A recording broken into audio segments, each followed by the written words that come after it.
नमस्कार। श्रीमद् वाल्मीकि रामायण अखंड पाठ में आज हम पढ़ेंगे 2 सर्ग एक साथ, चतुष्षष्टितमः एवं पंचषष्टितमः, यानी कि 64वां और 65वां सर्ग किष्किंधा कांड से।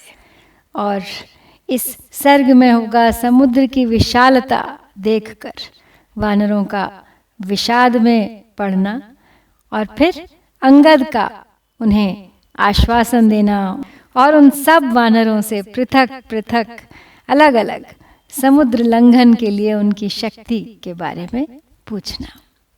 तो चलिए प्रारंभ करते हैं आज का पाठ।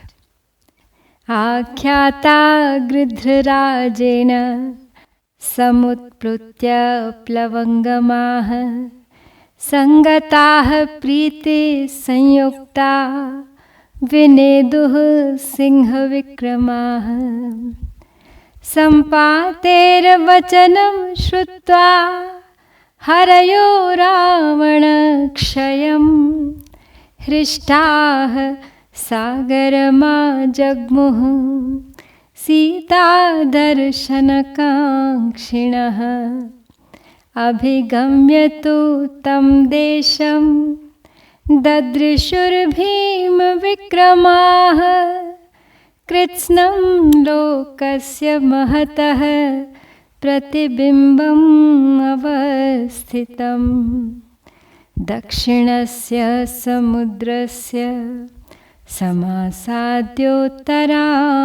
दिशं सन्निवेशं ततश्चक्रुर्हरिवीरा महाबलाः प्रसुप्तमिव चान्यत्र क्रीडन्तमिव चान्यतः क्वचित् पर्वतमात्रैश्च जलराशिभिरावृतम्।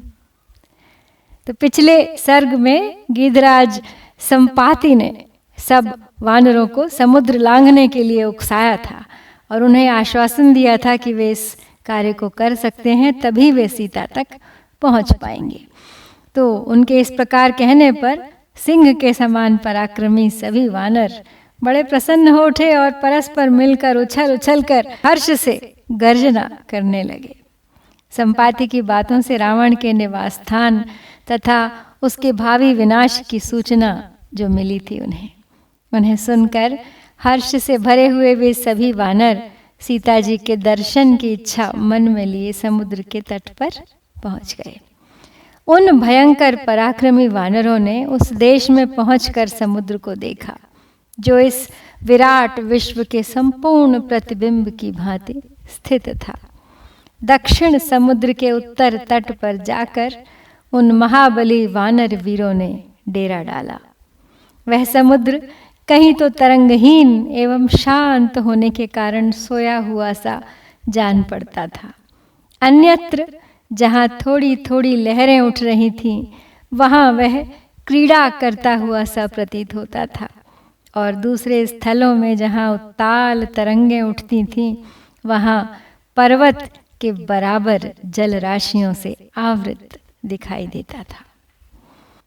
संकुलं दानवेन्द्रैश्च पातालतलवासिभिः रोमहर्षकरं दृष्ट्वा विषेदुः कपिकुञ्जराः आकाशमिव दुष्पारं सागरं प्रेक्ष्य वानराः विषेदुः सहिताः सर्वे कथम कार्यमिति ब्रुवन् विषण्णां वाहिनीं दृष्ट्वा सागरस्य निरीक्षणात् आश्वासयामास हरीन् भर्यातान् हरिसत्तमः न विषादे मनः कार्यं विषादो दोषवत्तरः विषादो हन्ति पुरुषं बालं क्रुद्ध इवोरगः यो विषादं प्रसहते विक्रमे समुपस्थिते तेजसा तस्य हीनस्य पुरुषार्थो न सिद्ध्यति। तो वो सारा समुद्र पाताल निवासी दानव राजों से व्याप्त था। उस रोमांचकारी महासागर को देखकर वे समस्त श्रेष्ठ वानर बड़े विषाद में पड़ गए। आकाश के समान दुर्लंघ्य समुद्र पर दृष्टिपात करके वे सब वानर अब कैसे करना चाहिए इस कार्य को, ऐसा कहते हुए एक साथ बैठकर चिंता करने लगे, सोचने लगे उपाय। उस महासागर का दर्शन करके सारी वानर सेना को विषाद में, दुख में डूबी हुई देख कपिश्रेष्ठ अंगद उन भयातुर वानरों को आश्वासन देते हुए कह उठे, बोले, हे वीरो, मन को दुख में नहीं डालना है, चिंता में नहीं डालना है, क्योंकि विषाद में बहुत बड़ा, जैसे क्रोध में भरा हुआ सांप अपने पास आए हुए बालक को काट खाता है, उसी प्रकार विषाद पुरुष का नाश कर डालता है। जो पराक्रम का अवसर आने पर विषादग्रस्त हो जाता है, उसका तेज नष्ट हो जाता है। उस तेजहीन पुरुष का पुरुषार्थ सिद्ध नहीं होता है। तस्याम रात्र्याम व्यतीतायाम अंगदो वानरैः सह हरिवृद्धैः समागम्य पुनर्मन्त्रममन्त्रयत्। सा वानराणां ध्वजिनी परिवार्याङ्गदं बभौ वासवं परिवार्येव मरुतां वाहिनी स्थिता। को अन्यस्तां वानरीं सेना शक्तः स्तम्भयितुं भवेत्। अन्यत्र वाले तनयादन्यत्र च हनुमतः। ततस्तान् हरिवृद्धांश्च तच्च सैन्यं मरिन्दमः अनुमान्याङ्गदः श्रीमान् वाक्यमर्थं वद ब्रवीत्। क इदानीं महातेजा लङ्घयिष्यति सागरं कः करिष्यति सुग्रीवं सत्यसन्धं मरिन्दमम्। तो उस रात के बीत जाने पर बड़े बड़े वानरों के साथ मिलकर अंगद ने पुनः विचार आरंभ किया। उस समय अंगद को घेर कर बैठी हुई वानरों की वह सेना इंद्र को घेर कर स्थित हुई देवताओं की विशाल वाहिनी के समान शोभा पा रही थी। वालिपुत्र अंगद तथा पवन कुमार हनुमान जी को छोड़कर दूसरा कौन वीर उस वानर सेना को सुस्थिर रख सकता था। शत्रु वीरों का दमन करने वाले श्रीमान अंगद ने बड़े बूढ़े वानरों का सम्मान करके उनसे यह अर्थयुक्त बात कही। बोले, सज्जनों, तुम लोगों में कौन ऐसा महातेजस्वी वीर है जो इस समय समुद्र को लांघ जाएगा और शत्रु दमन सुग्रीव को सत्य प्रतिज्ञ बना देगा। को वीरो योजन शतम लंघयेत प्लवंगमः इमांश्च यूथपान् सर्वान् मोचयेत् को महाभयात्। कस्य प्रसादात् दारांश्च पुत्रांश्चैव गृहाणि च इतो निवृत्ता पश्येम सिद्धार्था सुखिनो वयम्। कस्य प्रासादात् रामं च लक्ष्मणं च महाबलम् अभिगच्छेम संहृष्टा सुग्रीवं च वनौकसम्। यदि कश्चित् समर्थो वः सागरप्लवने हरिः स ददात्विह नः शीघ्रं पुण्याम भय दक्षिणाम। तो अंगद अपने सब वानर वीरों को संबोधित करते हुए पूछ रहे हैं कि कौन वीर वानर 100 योजन समुद्र को लांघ सकेगा और कौन इन समस्त यूथपतियों को महान भय से मुक्त कर देगा। किसके प्रसाद से हम लोग सफल मनोरथ एवं सुखी होकर यहाँ से लौटेंगे और घर द्वार तथा स्त्री पुत्रों का मुंह देख सकेंगे। किसके प्रसाद से हम लोग हर्षोत्फुल्ल होकर श्री राम, महाबली लक्ष्मण तथा वानर वीर सुग्रीव के पास लौट सकेंगे। यदि तुम लोगों में से कोई वानर वीर समुद्र को लांघ जाने में समर्थ हो तो वह शीघ्र ही हमें यहाँ परम पवित्र अभय दान दे दे। अंगदस्य वचः श्रुत्वा न कश्चित् किंचिदब्रवीत्, स्तिमितेवाभवत् सर्वा सा तत्र हरिवाहिनी। पुनरेवांगदः प्राह तान् हरीन् हरिसत्तमः, सर्वे बलवतां श्रेष्ठा भवन्तो दृढविक्रमाः। व्यापदेशकुले जाताः पूजिताश्चाप्यभीक्ष्णशः, न हि वो गमने भङ्गः कदाचित् कस्यचित् भवेत्। ब्रुवध्वं यस्य या शक्तिः प्लवने प्लवगर्षभाः। तो अंगद की ये सब बात सुनकर पहले तो कोई कुछ नहीं बोला। वो सारी वानर सेना वहाँ जड़वत स्थिर रही। तब वानर श्रेष्ठ अंगद ने पुनः उन सब से कहा, बलवानों में श्रेष्ठ वानरों, तुम सब लोग दृढ़ता पूर्वक पराक्रम प्रकट करने वाले हो। तुम्हारा जन्म कलंक रहित उत्तम कुल में हुआ है। इसके लिए तुम्हारी बारंबार प्रशंसा भी हो चुकी है। तो हे श्रेष्ठ वानरों, तुम लोगों में कभी किसी की भी गति कहीं नहीं रुकती। इसलिए समुद्र को लांघने में जिसकी जितनी शक्ति हो वो सामने आए और अपनी शक्ति का प्रदर्शन करे, अपने बारे में बताए। तो यहाँ पे हम 64वां सर्ग पूरा करके और बढ़ते हैं आगे 65वें सर्ग की ओर। और अब इस सर्ग में जाम्बवान और अंगद की बातचीत होगी और फिर जाम्बवान हनुमान जी को प्रेरित करेंगे कि वो अंगद के पास जाएं और विश्वास अपना उनके सामने प्रकट करें, अपनी शक्ति का उनके सामने वर्णन करें। अथांगद वचः श्रुत्वा ते सर्वे वानरर्षभाः, स्वं स्वं गतौ समुत्साहमुचुस्तत्र यथा क्रमम्।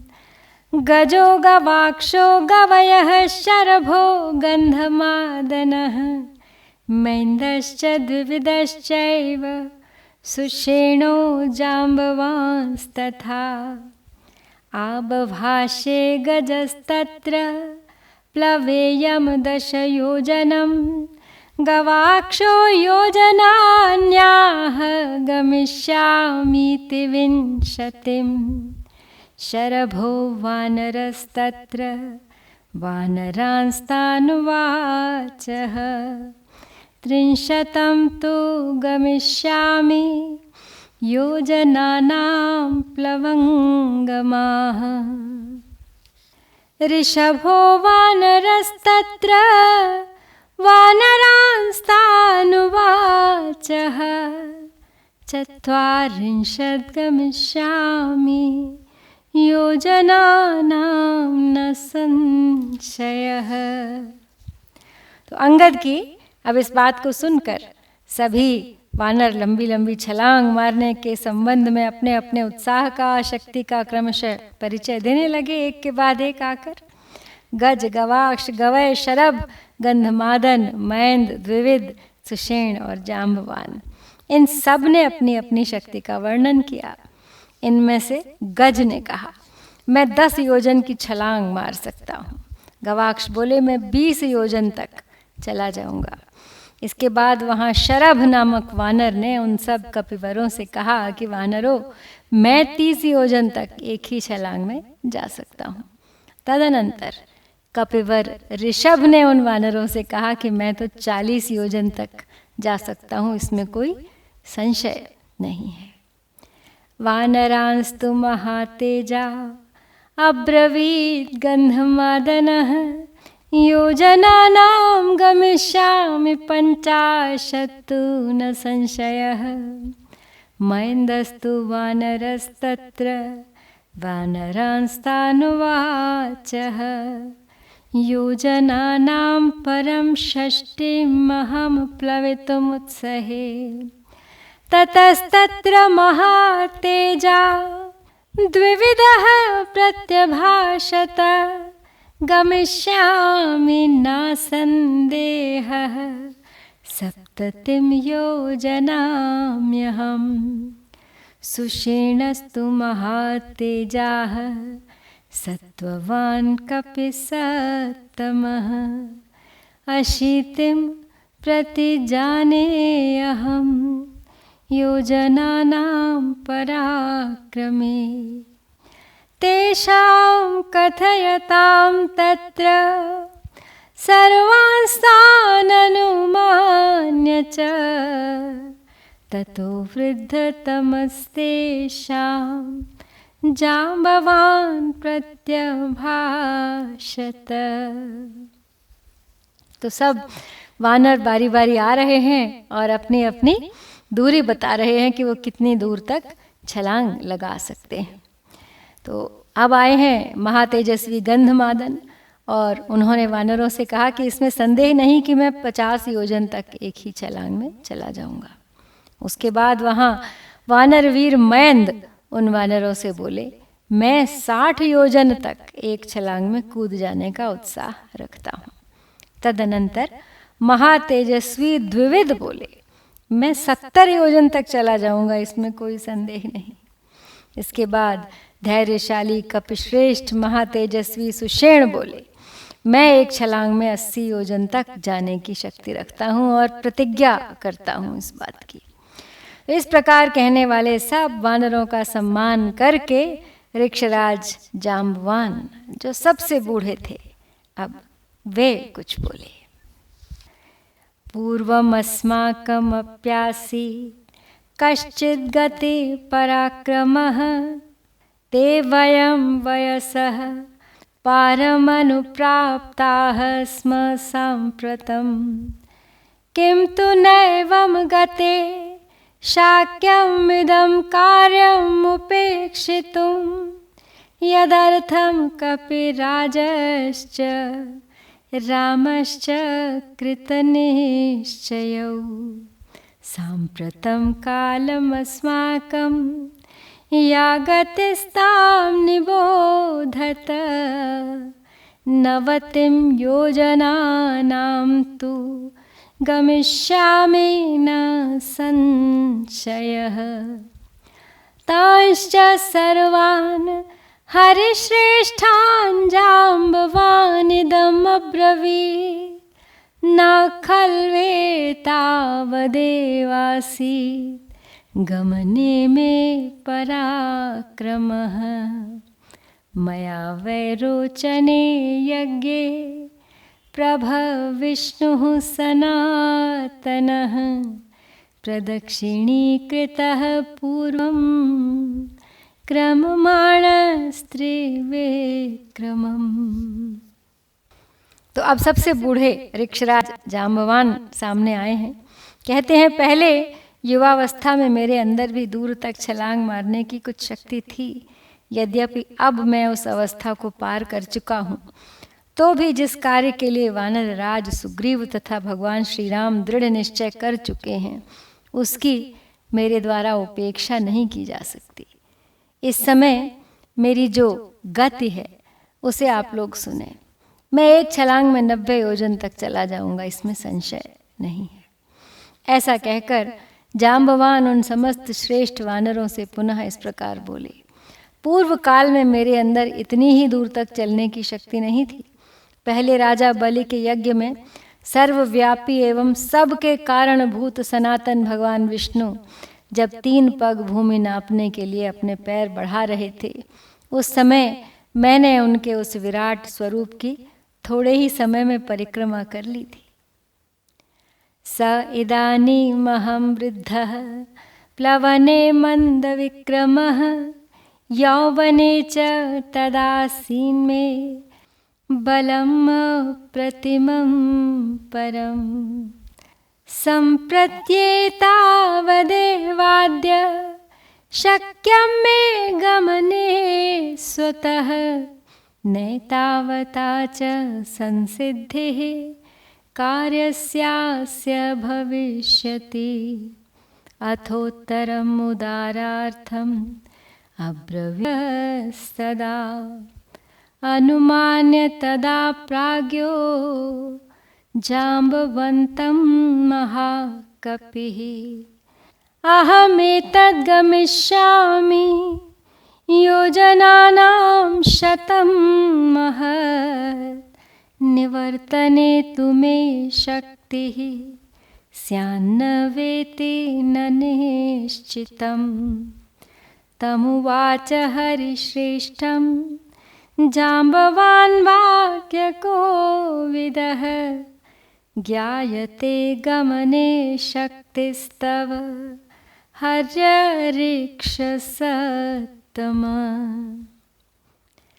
जाम्बवान आगे कहते हैं कि अब इस समय तो मैं बूढ़ा हो गया हूँ, अतः छलांग मारने की मेरी शक्ति बहुत कम हो गई है, किंतु युवावस्था में मेरे भीतर वो महान बल था कि जिसकी कहीं तुलना नहीं है।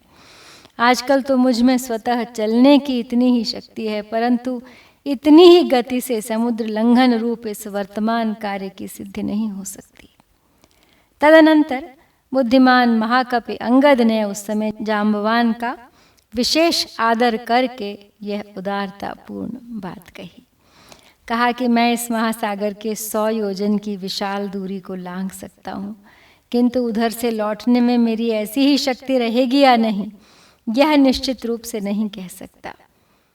तब वाक चतुर जाम्बवान ने कपिश्रेष्ठ अंगद से कहा कि रीछों और वानरों में श्रेष्ठ युवराज, तुम्हारी गमन शक्ति से हम लोग भली भांति परिचित हैं।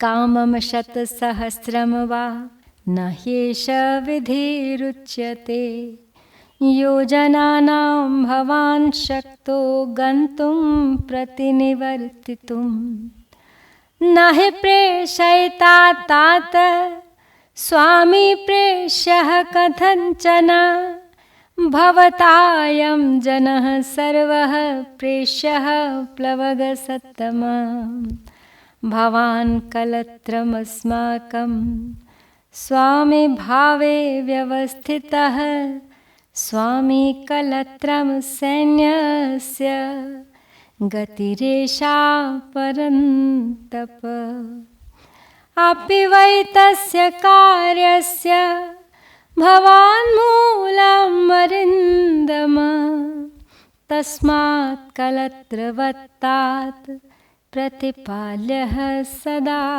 भवान् मूलमर्थस्य संरक्ष्यमेष कार्यविदां नयः मूले हि सति सिद्ध्यन्ति गुणाः सर्वे फलोदयाः। तो ऋक्षराज जाम्बवान अंगद से कह रहे हैं कि तुम्हारी शक्ति से तो हम परिचित हैं, भले ही तुम 1,00,000 योजन तक चले जाओ, तथापि तुम सबके स्वामी हो, अतः तुम्हें भेजना हमारे लिए उचित नहीं है। तुम लाखों योजन जाने और वहाँ से लौटने में समर्थ हो, किंतु तात वानर शिरोमणे जो सबको भेजने वाला स्वामी है, वह किसी तरह प्रेष्य या आज्ञा पालक नहीं हो सकता। ये सब लोग तुम्हारे सेवक हैं, तुम इन्हीं में से किसी को भेजो। तुम कलत्र यानी स्त्री की भांति रक्षणीय हो, जैसे नारी पति के हृदय की स्वामिनी होती है, उसी प्रकार तुम हमारे स्वामी के पद पर प्रतिष्ठित हो, परंतप यानी स्वामी सेना के लिए कलत्र या स्त्री के समान संरक्षणीय होता है। यही लोक की मान्यता भी है। तो हे शत्रुदमन तात, तुम ही उस कार्य के मूल हो, अतः सदा कलत्र की भांति तुम्हारा पालन करना उचित है। कार्य के मूल की रक्षा करनी चाहिए। यही कार्य के तत्व को जानने वाले विद्वानों की नीति है, क्योंकि मूल के रहने पर ही सभी गुण सफल सिद्ध होते हैं। तद्भवानस्य कार्यस्य साधनं सत्य विक्रम, बुद्धि विक्रम संपन्नो हेतुरत्र परन्तप, गुरुश्च गुरुपुत्रश्च त्वं हि नः कपि सत्तम, भवन्तमाश्रित्य वयं समर्था ह्यर्थसाधने। उक्तवाक्यं महाप्राज्ञं जाम्बवन्तं महाकपिः, प्रत्युवाचोत्तरं वाक्यं वालिसूनुरथाङ्गदः। यदि नाहं गमिष्यामि नान्यो वानरपुङ्गवः, पुनः खल्विदम् अस्माभिः कार्यं प्रायोपवेशनम्। न ह्यकृत्वा हरिपतेः सन्देशं तस्य धीमतः, तत्रापि गत्वा प्राणानां न पश्ये परिरक्षणम्। आगे कहते हैं अंगद से जाम्बवान कि यही कारण है, हे सत्य पराक्रमी शत्रुदमन वीर, तुम ही इस कार्य के साधन तथा बुद्धि और पराक्रम से संपन्न हेतु हो। तुम ही हमारे गुरु और गुरुपुत्र हो। तुम्हारा आश्रय लेकर ही हम सब लोग कार्य साधन में समर्थ हो सकते हैं। इसीलिए तुम्हारा स्वयं जाना उचित नहीं। तो जब परम बुद्धिमान जाम्बवान पूर्वोक्त बात कह चुके, तब महाकपि बाली कुमार अंगद ने उन्हें इस प्रकार उत्तर दिया। बोले, यदि मैं नहीं जाऊंगा तो दूसरा कोई भी श्रेष्ठ वानर जाने को तैयार नहीं होगा। तब फिर हम लोगों को निश्चित रूप से मरणांत उपवास ही करना चाहिए। तो बुद्धिमान वानर राज सुग्रीव के आदेश का पालन किए बिना यदि हम लोग किष्किंधा को लौट चलें, तो वहां जाकर भी हमें अपने प्राणों की रक्षा का कोई उपाय दिखाई नहीं देता। स हि प्रसादे चात्यर्थ कोपे च हरिरीश्वरः, अतीत्य तस्य संदेशं विनाशो गमने भवेत्। तत्तथा ह्यस्य कार्यस्य न भवन्त्यन्यथा गतिः, तद्भवानेव दृष्टार्थः संचिन्तयितुमर्हति। सोऽङ्गदेन तदा वीरः प्रत्युक्तः प्लवगर्षभः, जाम्बवानुत्तमं वाक्यं प्रोवाचेदं ततो अङ्गदम्। तस्य ते वीरकार्यस्य न किञ्चित् परिहास्यते, एष सञ्चोदयाम्येनं यः कार्यं साधयिष्यति। ततः प्रतीतं प्लवतां वरिष्ठम् एकान्तमाश्रित्य सुखोपविष्टं, सञ्चोदयामास हरिप्रवीरो हरिप्रवीरं हनुमन्तमेव। तो अंगद कहते हैं आगे जाम्बवान से कि मैं सेना का नेतृत्व कर रहा हूँ, यदि मैं नहीं जाऊँगा तो कोई और जाने को क्यों तैयार होगा। सुग्रीव हम पर कृपा करने और अत्यंत कुपित होकर हमें दंड देने दोनों में समर्थ हैं। उनकी आज्ञा का उल्लंघन करके जाने पर हमारा विनाश अवश्यम भावी है। अतः जिस उपाय से इस सीता दर्शन रूपी कार्य की सिद्धि में कोई रुकावट न पड़े, उसका आप ही विचार करें, क्योंकि आपको सब बातों का अनुभव है। उस समय अंगद के ऐसा कहने पर वीर वानर शिरोमणि जाम्बवान ने उनसे यह उत्तम बात कही। बोले, वीर, तुम्हारे इस कार्य में कोई किंचित भी त्रुटि नहीं आने पाएगी। अब मैं ऐसे वीर को प्रेरित कर रहा हूं जो इस कार्य को सिद्ध अवश्य कर सकेगा। ऐसा कहकर वानरों और भालुओं के वीर यूथपति जाम्बवान ने वानर सेना के श्रेष्ठ वीर हनुमान जी को ही प्रेरित किया, जो एकांत में जाकर मौज से बैठे हुए थे। उन्हें किसी बात की चिंता नहीं थी और वे दूर तक की छलांग मारने वालों में सबसे श्रेष्ठ थे। अनेकों सिद्धियां थी हनुमान जी के पास। तो इस प्रकार ऋक्षराज जाम्बवान द्वारा हनुमान जी को प्रेरित करने के इस प्रसंग के साथ हम श्री वाल्मीकि निर्मित आर्ष रामायण आदि काव्य के किष्किंधा कांड में श्री वाल्मीकि निर्मित आर्ष रामायण आदि काव्य के किष्किंधा कांड के 2 सर्ग 64 एवं 65 इत्यार्षे श्रीरामायणे वाल्मीकिये आदि काव्ये किष्किंधा कांडे 64तमः एवं 65तमः सर्गः। ओम श्री सीतारामचंद्राभ्यां